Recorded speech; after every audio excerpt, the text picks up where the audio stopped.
ఎన్నికల్లో గెలుపోటములు సహజం, కానీ నా తుది శ్వాస వరకు ప్రజాసేవలోనే ఉంటాని బీఆర్ఎస్ పార్టీ 1వ వార్డు అభ్యర్థి గౌస్ జానీ ఉద్ఘాటించారు. ఎన్నికల ప్రచారంలో భాగంగా బుధవారం ఆయన 1వ వార్డులోని పలు కాలనీలో విస్తృతంగా పర్యటించారు. ఈ సందర్భంగా ఆయనకు వార్డు ప్రజలు, ముఖ్యంగా యువత నుంచి అపూర్వ స్పందన లభించింది.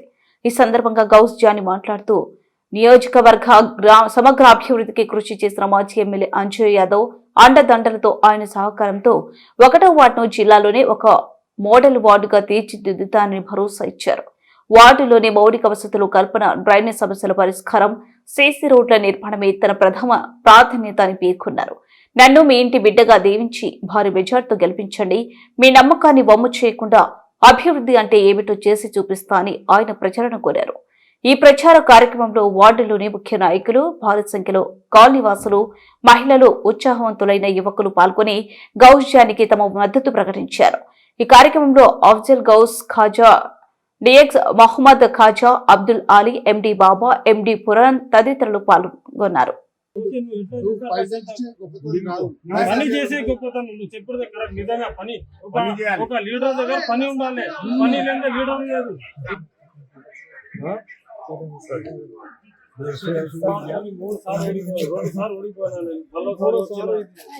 ఒక్కసారి మీరు అవకాశం ఇస్తారు.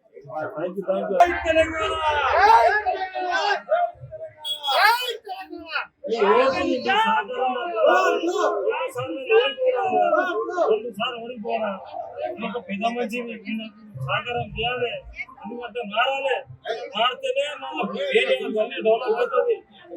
ఏరియా అన్ని డెవలప్ అవుతుంది. 18 లక్షలు పెట్టి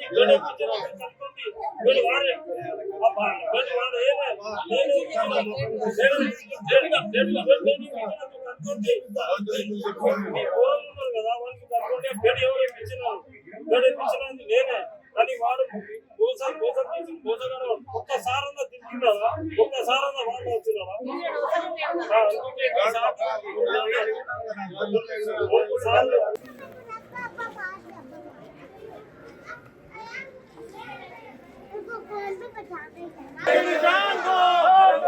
జై తెలంగాణ, జై కేసీఆర్.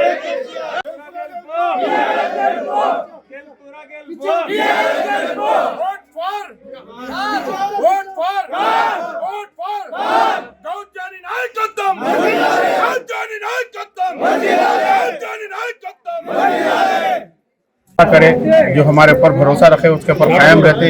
उसके साथ ही हम बुंदी अन्ना का और रवि अन्ना का हम बड़ा तहे दिल से शुक्रिया अदा करते। और अंजना यादव जो हमारे पार्टी के जो कारकुना है, जैसा मल्लेश अन्ना है, रेड्डी साहब है, बहुत जने, और हमारे अलीम भाई है, हमारे संगत अफजल भाई, हम लोग गए, हमारी बात को, हमारी जबान को रखे। जामी साहब भी रखे। हम लोगों को अल्लाह उनको जज़ाए खैर दे। इंशाल्लाह से फिर से हम इंशाल्लाह टीआरएस के से अच्छी मेहनत करेंगे और मौत तक करेंगे इंशाल्लाह। केसीआर साहब, केटीआर साहब, अंजय यादव, रवि यादव और जो है उनके जो बेटे हैं हमारे पर भरोसा करें, उसके बाद से हम इंशाल्लाह फिर से टीआरएस को लेंगे। जय तेलंगाना। केसीआर साहब का बहुत बहुत शुक्रिया। जहाँ भी मुसलमान रहे, बहुत से ओहदे दे के हमारे मुसलमानों को खुश करे हैं। हमारे केसीआर साहब हर जगह जो है फंड जारी करके ईदगाह में मौजूदों को, इमामों को तनख्वाह दे के खुश करे थे। ये हुकूमत अब जो नहीं आई है, ये हुकूमत से हमारे लोगों को कोई ऐसा खास फायदा नहीं हो रहा। और हमारे अंजना यादव साहब की भी बहुत बड़ी मेहरबानी है। शाहनगर के अंदर एमपीपी के ओहदों से लेके, काउचन के ओहदों से लेके आज बीफामों में ज्यादा से ज्यादा हमारे मुसलमानों को जो है ना बीफाम दे के कामयाब बनो बोल के मौका दे रहे हैं। और हमारे अंजय साहब किसी से वादा करे तो कोई झूठा वादा नहीं करते। वादा नहीं करने से पहले मैं सोचता हूँ, देखता हूँ बोल के रखते। जब करना है तो जो है ये जरूर करके ही रहते हैं। ये भरोसे वाले जो है बहुत एमएलए साहब है, इनको जो है लोग जो है नहीं समझ के जो है थोड़े में जो है नाकामयाबी करे। लेकिन इंशाल्लाह हमारे गौस जानी और टीआरएस के जितने नंबरा जीतने के बाद हम अंजया साहब, यादव साहब को फिर दोबारा इख्तिदार पे लाके रहेंगे। अंजना जिंदाबाद, अंजना जिंदाबाद, अंजना जिंदाबाद, केसीआर जिंदाबाद। आज फर्स्ट वार्ड कैनवेजिंग 3 बजे से हम लोग शुरू करे हैं। अल्हम्दुलिल्लाह हमारे पूरे कार्यकर्ता के साथ में हमारे बस्ती में अल्हम्दुलिल्लाह अच्छा रिस्पांस है। मैं आवाम से यही बोलना चाह रहा हूँ कि केसीआर क्या क्या नहीं करे। एक बार केसीआर की स्कीमा देखो, कभी शादी मुबारक कोई अगर सोचा था क्या कोई किसी गरीब बच्ची को पैसे देना बोल के, इमामा को तनख्वाह, कभी किसी को सोच है क्या? कोई ना सोचे। गरीबों को जिनको घर नहीं है, डबल बेडरूम, हर बैड लक हमारी गवर्नमेंट नहीं है, डबल बेडरूम नहीं बांट सके। शादी मुबारक हो दो, कल्याण लक्ष्मी हो दो, घर घर को मिशन भगीरथा नील हो दो। जैसे अब मैं स्कीम अगर सुनाने बैठा तो शाम तक कन्वर्सिंग का टाइम मैच खत्म हो जाता। मैं बोलना यही चाह रहा हूँ कि केसीआर साहब के काम और कांग्रेस हुकूमत आई जब से 6 गारंटियाँ दिए, 6 गारंटी में कोई अमल नहीं हुआ। सिर्फ अगर एक अमल हुआ बोलते वो भी बस फ्री, उसमें भी औरतों का ऐसा आलम है, छोटियाँ पकड़ ले मारने का आलम है।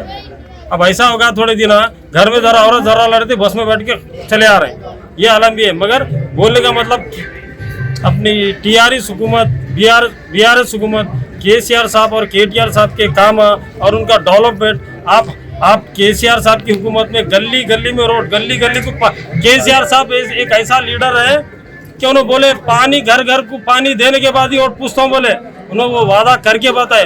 घर घर को मिशन भागीरथा देने के बाद ही उन्होंने वोट पूछे।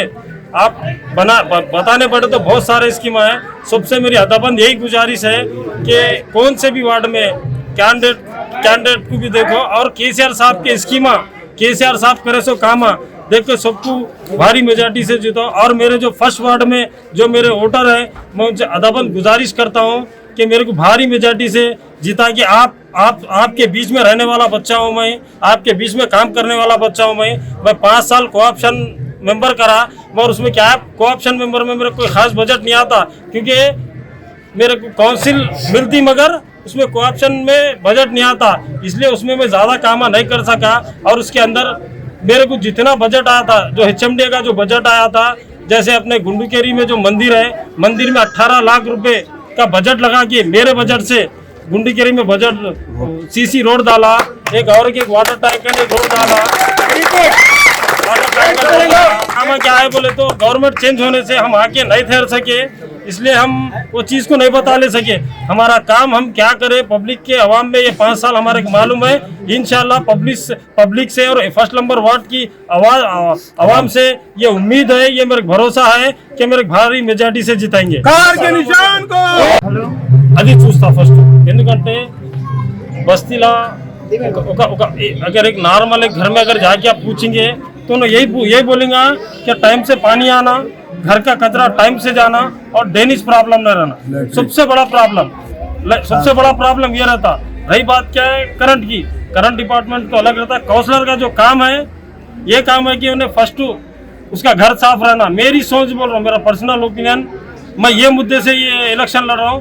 पहले घर साफ रहना, उसके बाद गली साफ रहना, उसके बाद वार्ड साफ रहना, ये मेरा एम है। मैं 10 साल से ये वार्ड में पोटी लड़ रहा हूँ, 10 साल से मैं खिदमत में हूँ, अभी भी खिदमत में। आप आवाम से पूछ सकते हैं, आप आवाम के दरमियान आप मीडिया मालूम कर सकते हैं कि 10 साल में मैं कभी किसी से बता लिया ना मैं वो करा ये करा, पर आवाम के दिल में किसको क्या काम करूँ, आगे वाला अपोजिट वाले को भी मालूम है, जो काम करे सो वाले को मालूम है, टीआरएस वाले को मालूम है, कांग्रेस वाले को मालूम है, बीजेपी वाले को मालूम है, एमआईएम वाले को भी मालूम है कि मैं किसके काम करूँ।